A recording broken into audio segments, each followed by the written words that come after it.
It's a hard call of transsexual as one of the leading roles in a musical. And I think it's also interesting too, that's why they probably didn't go with the star, because it could turn into a panto dame in the wrong hands.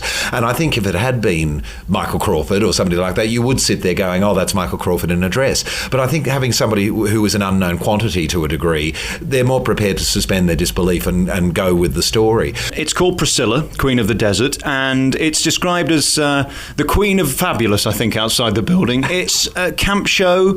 It's a show where we recognise the music, which is nice, and it's different. Describe what we're going to get.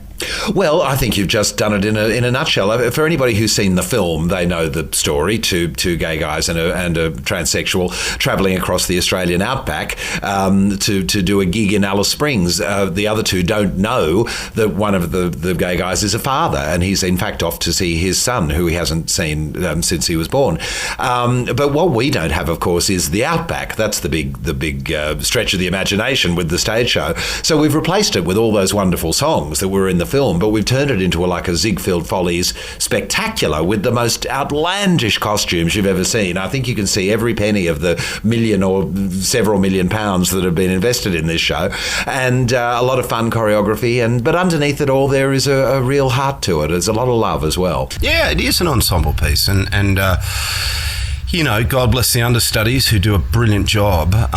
You know, but the dynamic between Oliver and Tony and myself is 250 shows strong, and it's an interesting chemistry because we're different people, and I'm sure if they were all in the room at the moment, they would say exactly the same thing. But essentially, there's a bit of fire for us on stage. 8 shows a week is tough. I can honestly say to you, that pace is something that I think you can only do for a certain amount of time. To sing comes from another part of the body. You're far more susceptible to how you're feeling emotionally, physically, mentally, and it's it's an instrument. And instruments are vulnerable.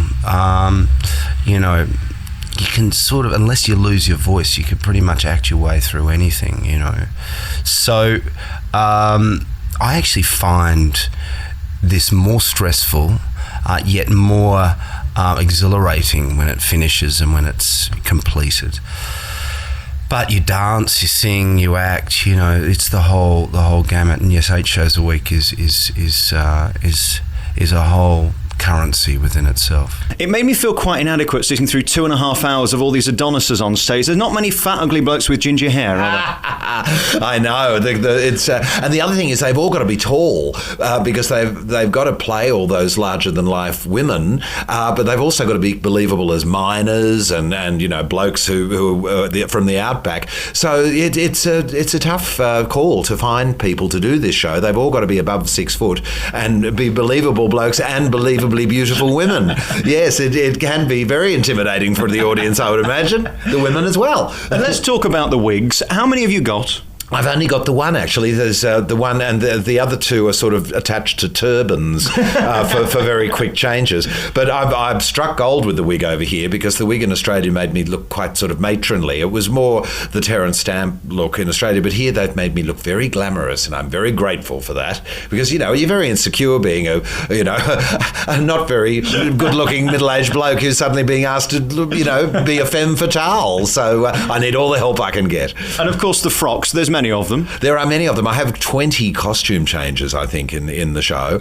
And the designers who did the film, they won the Academy Award for the film, except I think their budget was, £2.10 for the movie, and they made do with a staple gun and a bit of hot glue.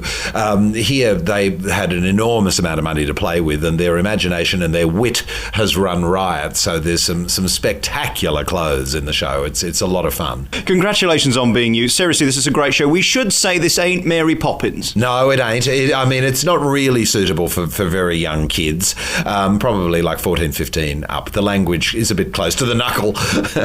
And other parts of the anatomy. Well, yes. There's a few shocks in there, but for everybody else, as long as you're not of the closed-minded persuasion, you can't help but love it, I think. Tony Sheldon, thank you so much for being you. Thank you so much, Alex. I'm very flattered. Thank you.